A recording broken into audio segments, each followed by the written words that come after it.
Abbiamo parlato di robot, però qualcuno mi vuole dare la sua definizione di robot? Ci prova maglia azzurra e grigia. Sì. Un strumento ci può aiutare nella vita quotidiana. Va bene. Un robot è, ci prova Los Angeles. Faccia così. Un robot è un non lo so. Un robot è un amico meccanico. Un robot è, provaci tu. Il più piccolo, uno dei più piccoli.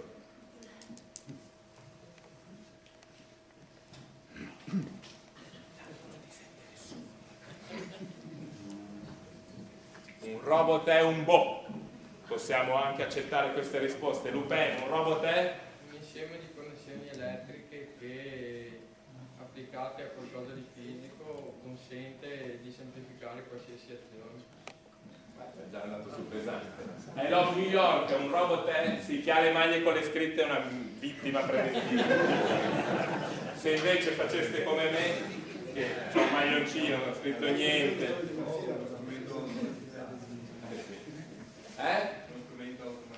Uno strumento automatizzato, un robot è? Non c'è più nessuno con le scritte sulle magliette. Un robot è? Ci prova la ragazza col... sì.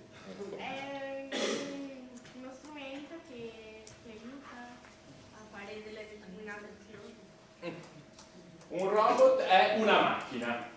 Ok, dato che oggi parliamo di robotica, uno dei primi concetti che vi chiedo di ricordare per oggi, per stanotte, per stasera, un robot è una macchina, ma è una macchina speciale, che è in grado di capire in qualche modo come è fatto il mondo intorno ad essa e di reagire ai cambiamenti del mondo con altri cambiamenti. È una definizione generale. Dovete sapere che di definizioni di robot ce n'è tantissime.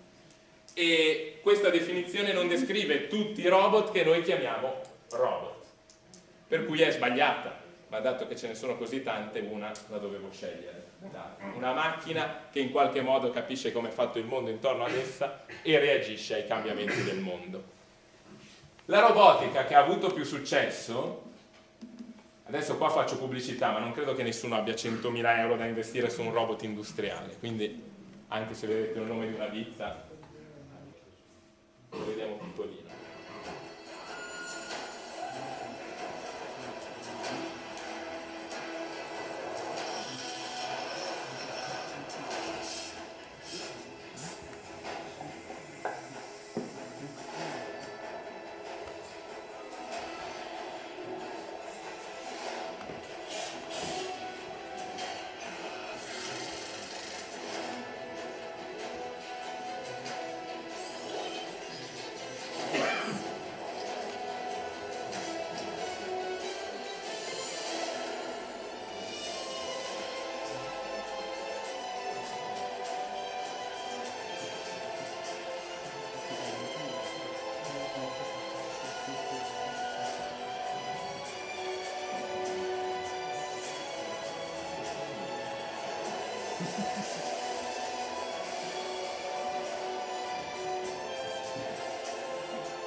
Avete visto quante applicazioni hanno i robot nell'industria? tutte le automobili che vedete sono costruite da robot.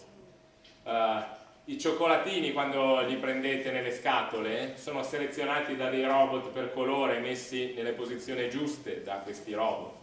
O ancora le bottiglie di vino, per averle tutte con l'etichetta girata nella maniera giusta, ci sono degli impianti automatizzati dove c'è una telecamera che riconosce l'immagine, c'è una pinza che gira la bottiglia finché l'immagine non è nella direzione giusta.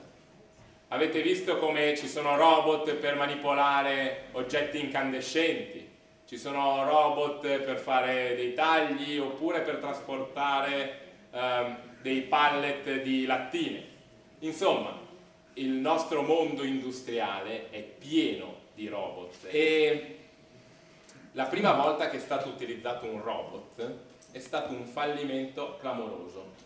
L'anno non me lo ricordo, so solo che era lo stesso anno in cui Bob Dylan pubblicò il suo primo album e anche per Bob Dylan fu un fallimento clamoroso.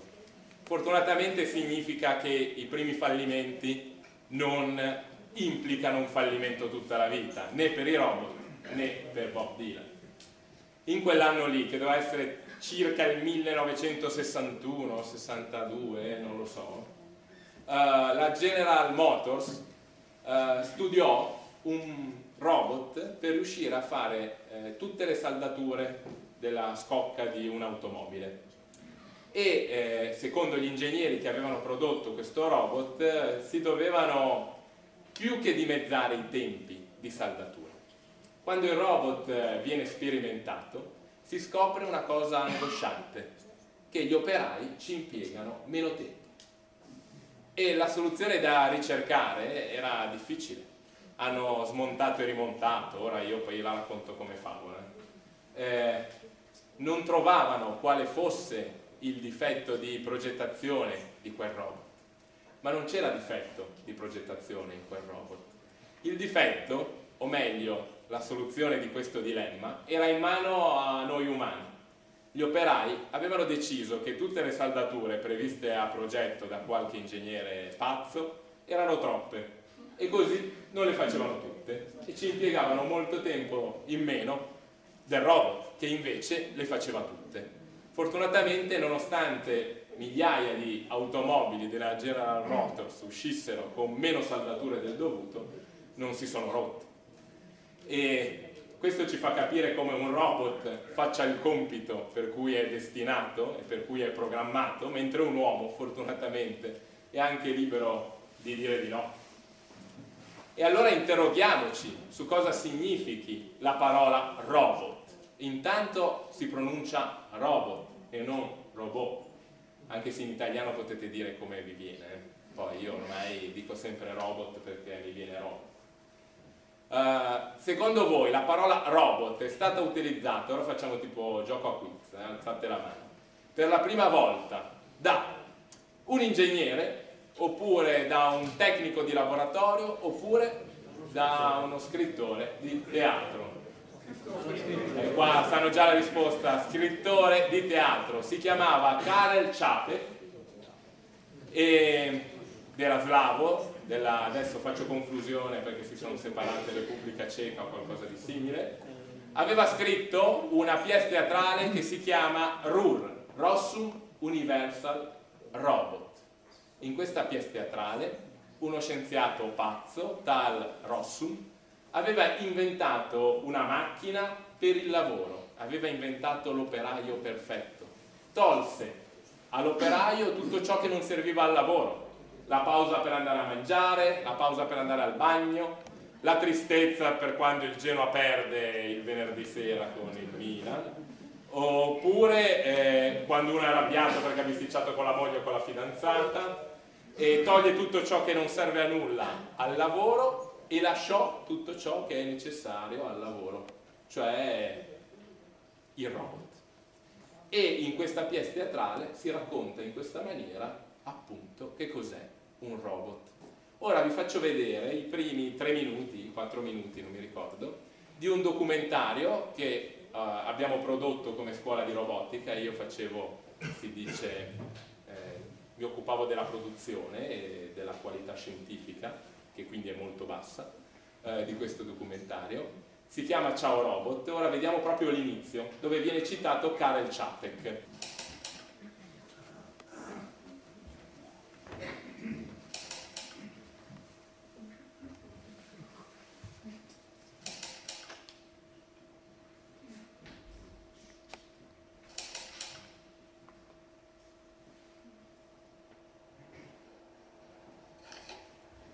Per noi un robot ha pressappoco questo aspetto. Crediamo che abbia le gambe e le braccia e pensiamo che debba avere un volto simile al nostro. La parola robot è stata inventata da Karel Čapek, uno scrittore che nacque in Boemia sul finire del 1800. Una volta sono andato a visitare la sua tomba per rendere un piccolo omaggio a una persona che considero un mio antenato spirituale. Morì giovane Čapek, soprattutto a causa delle sigarette. In un suo dramma teatrale, Čapek immagina i robot come operai artificiali. La parola robot deriva infatti da robota, che in ceco significa lavoro pesante. Un robot non è un'invenzione della tecnica, ma del teatro. Non è uno strumento della tecnologia, ma una figura del mito. Perché? Perché non li rendete più felici? Non si può. Sono soltanto robot, senza volontà propria, senza passione, senza storia, senza sentimenti. Senza amore, senza odio? Si capisce, i robot non amano nulla, neanche se stessi. Solo di rado, all'improvviso, un robot spacca tutto quello che ha in mano e digrigna i denti. Deve essere un difetto di produzione. No. Questa è l'anima. Quando Čapek inventò i robot negli Stati Uniti d'America era appena entrato in vigore il proibizionismo e il mondo non aveva ancora conosciuto Adolf Hitler. Era il 1920, l'anno in cui nacquero Carl Wojtyła e Isaac Asimov, lo scrittore di fantascienza che ai robot dedicherà gran parte della propria opera. Asimov scrisse le leggi della robotica. La prima legge dice che un robot non può recare danno ad un essere umano, né permettere che a causa della propria negligenza un essere umano patisca danno. Non abbiamo bisogno di costruire dei robot etici. Etici le persone che costruiscono i robot.